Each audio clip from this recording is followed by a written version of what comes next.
नमस्कार भक्तांनो, शेगाव दरबारच्या सर्व भाविक भक्तांचे मनापासून स्वागत.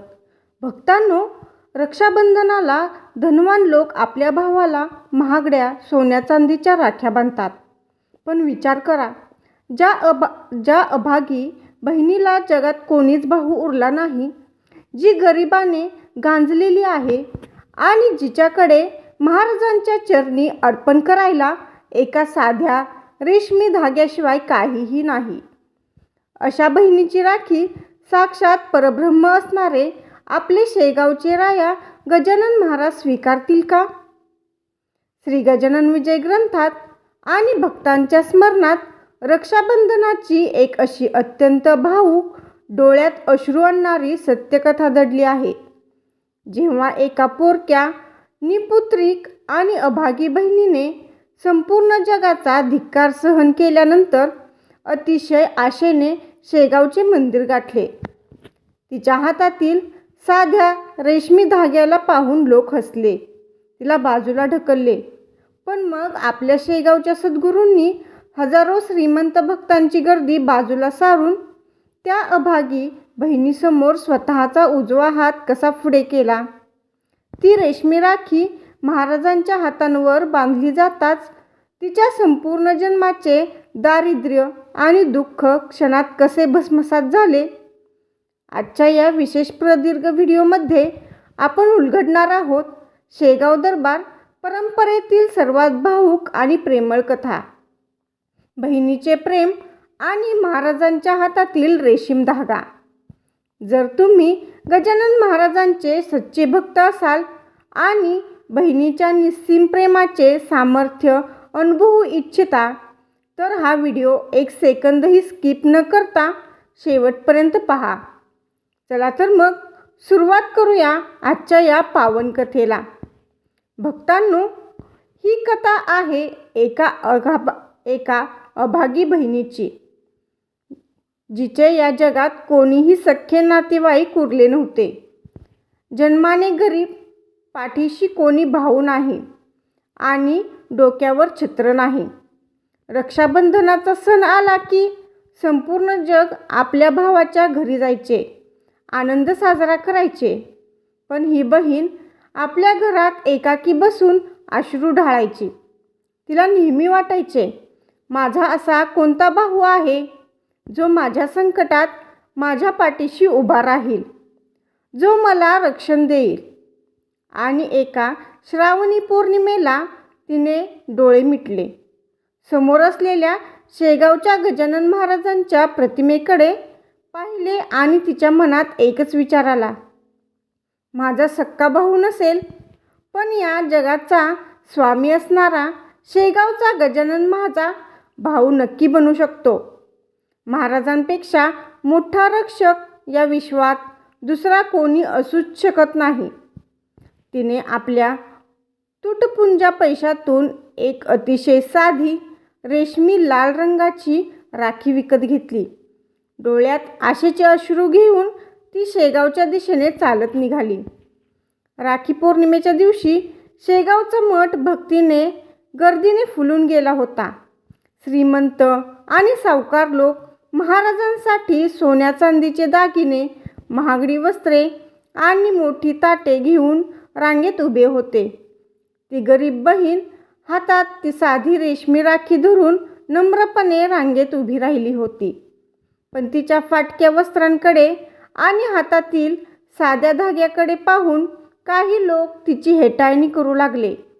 एक श्रीमंत व्यक्ती म्हणाला, अगं ए स्त्री, मागे हो. महाराजांच्या सोन्याची वस्त्रभूषणे अर्पण करायला लोक आले आहेत. तुझ्या या साध्या धाग्याने काय होणार? लोकांनी तिला बाजूला ढकलले. ती दुःखाच्या अंतकाने मठाच्या एका कोपऱ्यात खांबाला टेकून रडू लागली.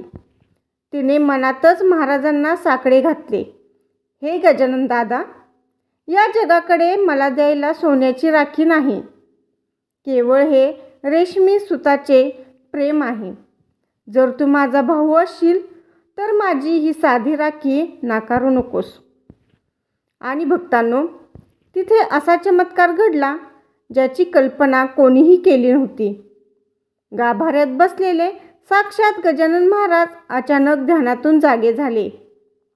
महाराजांनी श्रीमंतांनी आणलेली सोन्या चांदीची ताटे बाजूला सरकवली. महाराज आपल्या आसनावरून उठले आणि सरळ मठाच्या त्या कोपऱ्यात आले जिथे ती अभागी बहीण रडत उभी होती. महाराज तिच्यासमोर जाऊन उभे राहिले. महाराजांच्या चेहऱ्यावर एक सख्या भावाचे प्रेम आणि वात्सल्य ओसांडून वाहत होते.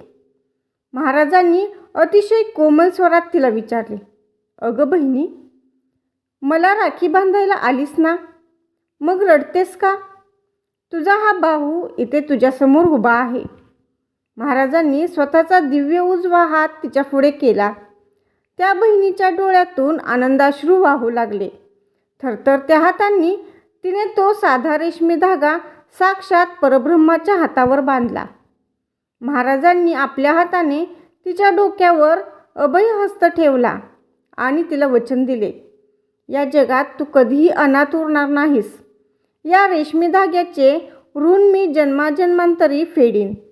ते दृश्य पाहून तिथे उपस्थित असणाऱ्या सर्व भक्तांचे आणि श्रीमंतांचे अहंकार गळून पडले.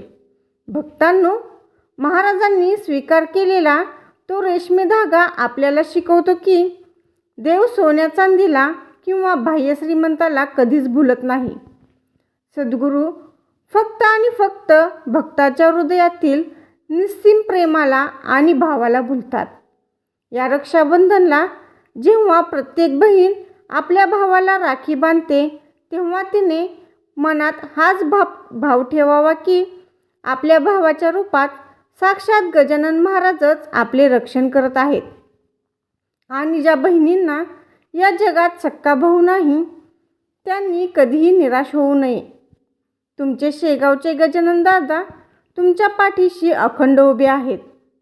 भक्तांनो, या रक्षाबंधनाला महाराजांच्या या अगाध वात्सल्याचे स्मरण करा आणि आपल्या घरातील प्रत्येक बहिणीचा आदर करा. आपला हा शेगाव दरबार परिवार तुमच्या भक्तीमुळे दिवसेंदिवस मोठा होत आहे. जर तुम्हाला आजची ही रक्षाबंधन विशेष कथा आवडली असेल तर कमेंट बॉक्समध्ये आत्ताच पूर्ण श्रद्धेने लिहा, जय गजानन आणि गणगण गणात बोते. हा पावन व्हिडिओ तुमच्या घरातील सर्व बहिणींपर्यंत, भावांपर्यंत व भक्तांपर्यंत शेअर करा. व्हिडिओला लाईक करा आणि चॅनलवर नवीन असाल तर आत्ताच सबस्क्राईब करा आणि बेल आयकॉन दाबा. चला तर मग पुन्हा भेटूया महाराजांच्या अशाच एका अलौकिक कथेत आणि विचारात. सर्व भक्तांना रक्षाबंधनाच्या हार्दिक शुभेच्छा. अनंत कोटी ब्रह्मांड नायक महाराजाधिराज योगीराज परब्रह्म श्री संत गजानन महाराज की जय. गण गण गणात बोते.